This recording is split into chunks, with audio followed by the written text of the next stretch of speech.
Baik, shalom, selamat pagi Bapak Ibu.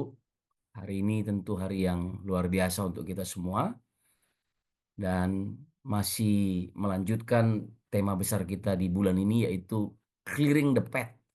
Bagaimana dalam hidup kita harus melihat sedikit ke belakang ya, menoleh sedikit ke belakang untuk membersihkan jalan-jalan kehidupan kita. Sekali lagi saya mau katakan bahwa kita tidak bisa mengubah masa lalu kita, tetapi dengan kita bisa mengoreksi diri kita, maka kita akan mengubah masa depan kita. Ya, dan dalam minggu ini kita bicara tentang berbagai hal.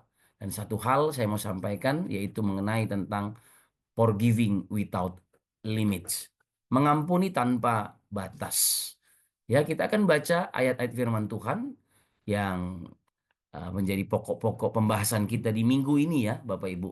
Saya percaya kalau dendam udah kita bereskan di minggu yang pertama, di minggu yang kedua kita memulihkan hubungan yang terputus, dan di minggu ketiga ini kita bicara tentang forgiving without limits, mengampuni tanpa batas ya.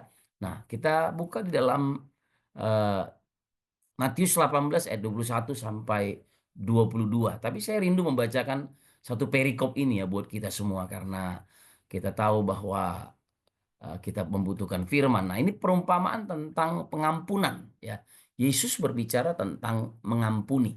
Katanya demikian. Kemudian datanglah Petrus dan berkata kepada Yesus, "Tuhan, sampai berapa kali aku harus mengampuni saudaraku jika ia berbuat dosa terhadap aku?" Lalu Yesus menjawab begini, sampai 7 kali. Nah, ini pertanyaan Petrus ya. Apakah sampai 7 kali? Yesus berkata kepadanya, bukan. Aku berkata kepadamu, ya, bukan sampai 7 kali, melainkan sampai 70 kali 7 kali. Ya. Kemudian dikatakan di ayat 23, sebab hal kerajaan sorga seumpama seorang raja yang hendak mengadakan perhitungan dengan hamba-hambanya. Setelah ia mulai mengadakan perhitungan itu, dihadapkanlah kepadanya seorang yang berhutang 10.000 talenta. Tetapi karena orang itu tidak mampu melunaskan hutangnya, raja itu memerintahkan supaya ia dijual beserta anak istrinya dan segala miliknya untuk membayar pembayar hutangnya. Maka sujudlah hamba itu menyembah dia, yang menyembah Tuhan itu. Katanya, sabarlah dahulu, segala hutangku akan kulunaskan. Lalu tergeraklah hati raja itu, dengar baik-baik Bapak Ibu. Tergeraklah hati raja itu oleh belas kasihan akan hamba itu. Sehingga ia membebaskan dan menghapuskan hutangnya. Tetapi ketika hamba itu keluar, ia bertemu dengan seorang hamba yang lain yang berhutang 100 dinar kepadanya. Ia menangkap dan mencekik kawannya itu. Katanya, bayar hutangmu. Maka sujudlah kawannya itu dan memohon kepadanya. Sabarlah dahulu. Nah, Bapak Ibu dengar ya. Jawaban yang sama disampaikan oleh orang-orang yang berhutang. Kadang-kadang kita juga ngomong itu ya. Dan seringkali orang-orang yang berhutang sama kita, sabar dulu om gitu ya. Lalu dikatakan gini, hutangku itu akan kulunaskan. Tetapi ia menolak dan menyerahkan kawannya itu ke dalam penjara sampai dilunaskan hutangnya. Melihat itu kawan-kawannya yang lain sangat sedih. Lalu menyampaikan segala yang terjadi kepada tuan mereka. Raja itu menyuruh memanggil orang itu dan berkata kepadanya, hai hamba yang jahat, seluruh hutangmu telah kuhapuskan karena engkau memohonkannya kepadaku. Bukankah engkau pun harus mengasihi kawanmu seperti aku telah mengasihi engkau? Maka marahlah tuannya itu dan menyerahkannya kepada Algojo sampai ia melunaskan hutangnya. Maka Bapakku yang di sorga akan membuat demikian juga terhadap kamu apabila kamu masing-masing tidak mengampuni saudaramu dengan segenap hatimu. Saudara, kita tahu bahwa apa yang Yesus ajarkan dalam doa Bapa kami yaitu, dan ampunilah kami akan kesalahan kami seperti kami juga mengampuni orang yang bersalah kepada kami. Nah, kita akan lihat apa pesan Yesus tentang mengampuni dalam perikop ini. Saudara-saudara, ternyata Yesus tidak berbicara tentang batasan-batasan ataupun kemampuan saudara untuk mengampuni. Ya, bahwa setiap kita ya tidak mungkin tidak mampu. Jika engkau sudah menerima Yesus sebagai Tuhan dan Juru Selamat, pasti engkau mampu untuk mengampuni. Jadi ketidakmampuan untuk mengampuni menyebabkan kepahitan dan keretakan. Bukan bicara tentang ketidakmampuan, tapi ketidakmauan. Karena waktu engkau menerima Yesus sebagai Tuhan dan Juru Selamat, engkau pasti mampu untuk mengampuni. Kalau engkau menang di dalam, engkau menang di luar. Sembuh di dalam, sembuh di luar. Batas-batas kemanusiaanmu berkata 7 kali. Kalau udah 7 kali, udah nggak bisa. Ya, bahkan kalau budaya-budaya di Indonesia ini nggak usah bicara 7 kali, tapi bicara 3 kali. Makanya pernah kita dengar ada lagu yang bilang gini, 1 kali kau sakiti hati ini, masih ku maafkan. 2 kali kau sakiti hati ini, juga ku maafkan, gitu kan ya. Tapi jangan sampai 3 kali, jangan, oh jangan, cukuplah sudah. Saudara, kemampuanmu secara manusia hanya 1 kali, 2 kali, 3 kali. Dan disinilah Yesus sedang mengajar kepada kita 77 kali 70 kali. Yang artinya begini, Yesus itu memberikan kemampuan. Dalam kasih engkau pasti mampu untuk mengampuni. Tetapi ketidakmauan untuk mengampuni, dengar-dengar, ketidakmauan, keputusanmu untuk tidak mengampuni, itu menyebabkan kepahitan. Dan setiap kali engkau kepahitan, engkau mengalami keretakan. Hatimu hancur, keretakan terjadi, hatimu terluka, bahkan pikiranmu terluka, jiwamu terluka, rohmu terluka, dan itu juga melukai tubuh jasmanimu, Bapak Ibu.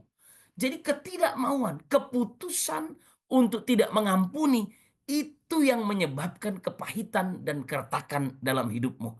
Dan saya mau katakan gini, kalau kita garis bawahi, ternyata ketidakmauan untuk mengampuni itu menyebabkan kematian dalam hidupmu. Ya, kemarin Minggu saya ada di gereja dan mendengarkan firman Tuhan yang disampaikan oleh Pastor Mauren dan Pastor Esther Agatha. Wow, luar biasa Bapak Ibu. Firman Tuhan itu sangat sederhana. Tetapi keputusan untuk kita mau mengerjakan firman, itulah ternyata yang menjadi tolak ukur dalam kehidupan kita.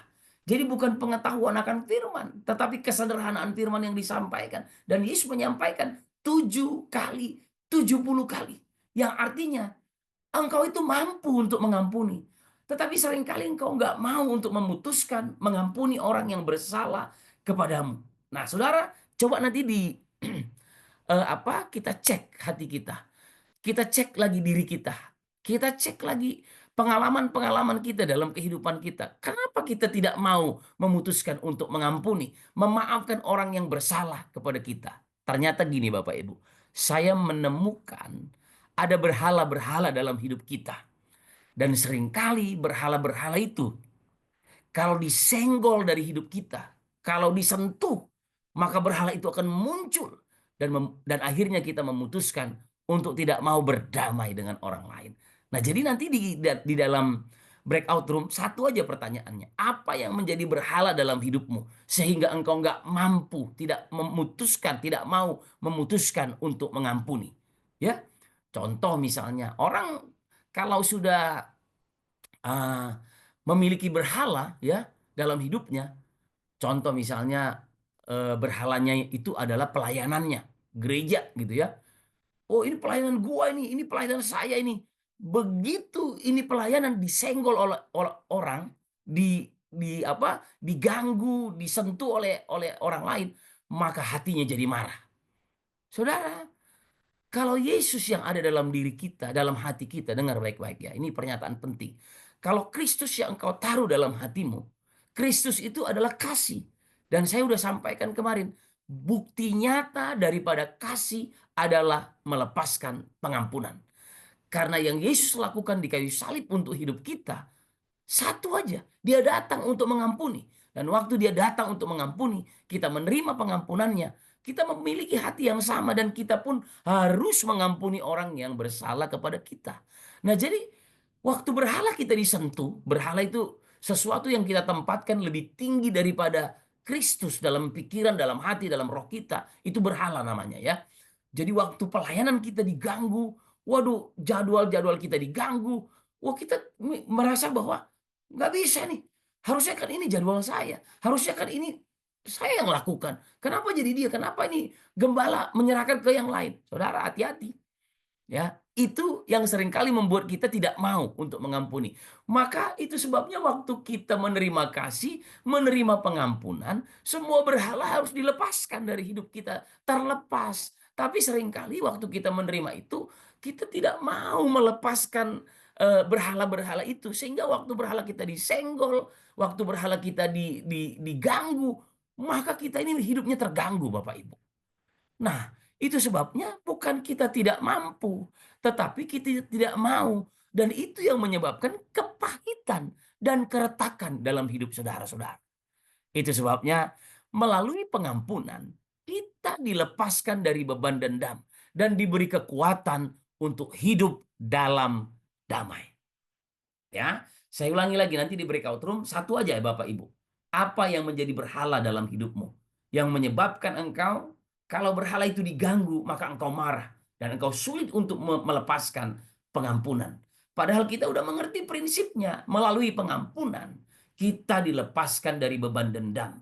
Dan diberi kekuatan untuk hidup damai dalam terhadap semua orang. Nah itu Bapak Ibu. Nah, kita akan lihat bahwa pengampunan bukanlah tindakan terbatas. Ya, Alkitab tadi sudah berkata kepada kita. Petrus bertanya kepada Yesus, apakah mengampuni hingga 7 kali sudah cukup? Dalam konteks Yahudi Bapak Ibu, angka 7 itu melambangkan angka kesempurnaan. Sehingga Petrus merasa itu adalah batas yang cukup mulia. Namun Yesus menjawab dengan 77 kali. 70 kali 7 menunjukkan bahwa pengampunan tidak memiliki batas. Forgiving without limits. Nah, jadi saudara, ketidakmampuan. Jadi Yesus mengatakan angka 70 kali 7 ini bukan bicara tentang batasan, bukan bicara tentang number, bukan bicara tentang jumlah. Tapi bicara gini, kalau engkau mau, maka engkau akan bisa mengampuni saudaramu. Dalam perikop yang lain dibilang gini, apabila seorang menyakiti engkau, mengganggu engkau, dan orang itu datang kepadamu untuk minta ampun, ampunilah dia. Dan apabila dalam satu waktu, satu masa, satu hari, dia 7 kali melakukan kesalahan, dan 7 kali dia datang kepadamu. Dengar, yang Yesus maksudkan begini, engkau memiliki kemampuan untuk mengampuni orang tersebut. Hanya pertanyaannya, apakah engkau punya berhala yang engkau simpan dalam hatimu sehingga engkau tidak memutuskan untuk mau mengampuni. Nah, saudara, Bapak Ibu, KJP dengar baik-baik. Pengikut Kristus tidak boleh menghitung berapa kali mereka mengampuni, melainkan harus hidup dalam pola pengampunan terus-menerus. Jadi mengampuni itu seperti habit ataupun kebiasaan. Kenapa jadi sebuah kebiasaan? Karena Kristus yang ada di dalam aku.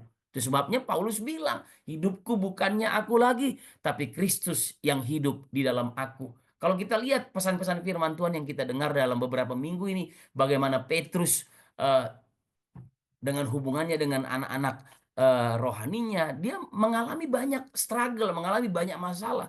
Tetapi Paulus melepaskan pengampunan. Bagaimana dia menitipkan Onesimus, bagaimana dia menitipkan murid-muridnya kepada beberapa pelayanan. Kita lihat murid-muridnya sering mengecewakan dia. Tetapi dengar baik-baik, hidup dalam pola pengampunan secara terus-menerus. Jadi angka 7 kali 70 kali tidak bicara tentang angka, tetapi bicara tentang engkau memiliki kemampuan. Tapi apakah engkau mau memutuskan untuk mengampuni secara terus-menerus? Yang kedua, pengampunan adalah keputusan hati, bukan emosi, Bapak Ibu ya. Jadi hidup kita nggak boleh, tadi renungan pagi ini di apa? Di Kingsword ya Bapak Ibu, saya mendapati bicara tentang apakah kita ini orang yang responsif atau orang yang reaktif, ya. Orang kalau emosional, Bapak Ibu, maka orang tersebut akan sering reaktif, sedikit-sedikit terganggu. Ah, ini bicara berhala dari hidup, ya. Saya udah bersaksi kemarin, saya ketemu dengan seorang teman lama saya di gereja. Saya ketemu rajin melayani, bahkan melayani di gereja besar. Dia punya anak dan dia cerita ke saya bahwa Ucok katanya, karena ini panggilan lama saya. Saya udah lama gak ketemu dan dia cerita. Tolong doakan ya anak saya, namanya dia sebut, dia bilang gini, mengaku ke saya bahwa anaknya seorang homo, Bapak Ibu. Penyuka sejenis. Padahal anak itu rajin ke gereja-gereja besar, rajin di komunitas. Dan dia bilang gini, setiap kali orang nanya ke dia, kok kamu belum nikah, kapan nikah? Oh, dia marah pasti katanya. Karena itu berhalanya dia, Bapak Ibu. Jadi seringkali kita tidak bisa mengampuni. Kenapa? Karena kita masih punya berhala. Berhala yang masih kita tinggalkan dalam hidup kita. Kita nggak menyerahkan keseluruhan hidup kita. Jadi kita sulit untuk mengampuni ketika berhala kita diganggu, disentuh orang, ditanya orang, kamu kapan nikah? Wow, langsung marah. Waduh, ini begini. Nah, nanti sekali lagi sharingkan ini di breakout room. Apa yang menjadi berhala? Yang kalau orang nyenggol itu dalam hidup saudara, saudara merasa tersinggung sehingga sulit untuk bisa melepaskan pengampunan. Saudara, saya mau bilang gini bahwa ayo sama-sama beresin. Dan kalau Yesus yang ada dalam hatimu, Bapak Ibu, dengar baik-baik. Ketika Yesus diganggu, Yesus akan melepaskan pengampunan. Di kayu salib dia bilang, ampunilah mereka karena mereka nggak tahu apa yang mereka perbuat. Saudara, sama kalau kita memiliki Kristus, kita ditebus sempurna oleh Kristus. Engkau itu sempurna. Alkitab bilang gini, you are complete in Christ. Nah, tetapi kalau kita masih menyimpan berhala, nggak bisa kita melepaskan pengampunan. Kita akan sering dendam sama orang. Kita akan menyukai orang yang berbuat baik kepada kita. Tapi kalau orang yang nggak berbuat baik, kita akan dendam sama orang tersebut. Saudara, dengarkan baik-baik. Makanya pengampunan adalah keputusan hati, bukan emosi. Pengampunan bukan berarti melupakan rasa sakit atau mengabaikan keadilan, tetapi keputusan untuk tidak membalas dendam. Di breakout room kemarin ada sebuah pertanyaan yang berkata gini, bagaimana Pak? Nah, ini pertanyaan dari seorang teman kita dari eh, G, G apa ya gerejanya GPIB, Bapak Ibu ya. Saya bersyukur kita datang dari berbagai gereja hari-hari ini. Dan dia bertanya gini, gimana konsep mengampuni dan melupakan? Ya, saya mau bilang gini Bapak Ibu, semua memori hal-hal yang terjadi dalam hidup kita itu akan terekam baik dalam memori kita. Tetapi melupakan itu berarti apa? Tidak mengingat-ingat. Tidak mengingat-ingat itu berarti apa? Mengubur dalam-dalam. Nggak usah diingat-ingat. Tapi kalau ditanya, memorinya ada nggak? Ada di dalam pikiran kita. Semua hal yang pernah terjadi, makanya kita seringkali berkata kayak, dulu pernah terjadi ini di saya ya gitu. Saudara, ayo jangan mengingat-ingat. Orang kalau mengingat-ingat kesalahan orang terus, wah dendam Bapak Ibu. Ya, jadi mengampuni dan melupakan itu bukan berarti melupakan semua rasa sakit. Itu pernah terjadi, tapi nggak usah diingat-ingat. Ya, dalam Lukas 6 ayat 36, Yesus memerintahkan kita untuk berbelas kasihan seperti Bapamu adalah berbelas kasihan. Jadi justru kepada orang-orang yang menyakiti kita, saudara, engkau harus memiliki belas kasihan. Karena orang-orang itu membutuhkan Kristus. Karena orang-orang itu membutuhkan kasih. Kepada orang-orang yang menyakiti engkau, haruslah engkau berbelas kasihan. Wow, konsepnya sangat berbeda dengan apa yang disampaikan oleh dunia. Dunia ini bilang gini, mata ganti mata, ya kan? Konsep perjanjian lama, Bapak Ibu. Mata ganti mata, gigi ganti gigi. Tapi Yesus datang dengan membawa berkat baru atas hidup setiap kita. Nah, itu sebabnya Bapak Ibu pagi ini datang dengan ucapan syukur kepada Tuhan. Ya, yang ketiga, pengampunan membawa kehidupan yang baru. Tanpa pengampunan, kita akan terjebak dalam kepahitan dan beban luka. Ya, Tuhan mengajarkan bahwa pengampunan membuka jalan bagi pemulihan dan pendamaian. Melalui pengampunan kita mencerminkan kerajaan Allah, tempat kasih dan bebas dari kasihan dan dari belas kasihan memerintah bersama-sama dengan dia. Nah, itu sebabnya Bapak Ibu pagi ini ayo datang dengan hati yang penuh ucapan syukur kepada Tuhan, datang dengan belas kasihan, pengampunan, membawa hidup yang baru dalam hidupmu. Dan Yesus ingin kita sebagai murid-muridnya memahami bahwa pengampunan adalah inti kehidupan kekristenan kita. Tuhan memberkati kita. Sharingkan satu hal tadi, berhala apa yang masih engkau simpan sehingga engkau sulit untuk mengampuni orang yang bersalah kepadamu. Mari kita berdoa. Bapa, terima kasih untuk segala berkat-Mu. Pagi ini, biarkan kami bisa menikmati hidup bersama-sama dengan Tuhan dan hidup dalam kebenaran firman-Mu. Demi nama Yesus kami mengucap syukur. Amin. Silakan sharing di breakout room masing-masing. Tuhan memberkati kita.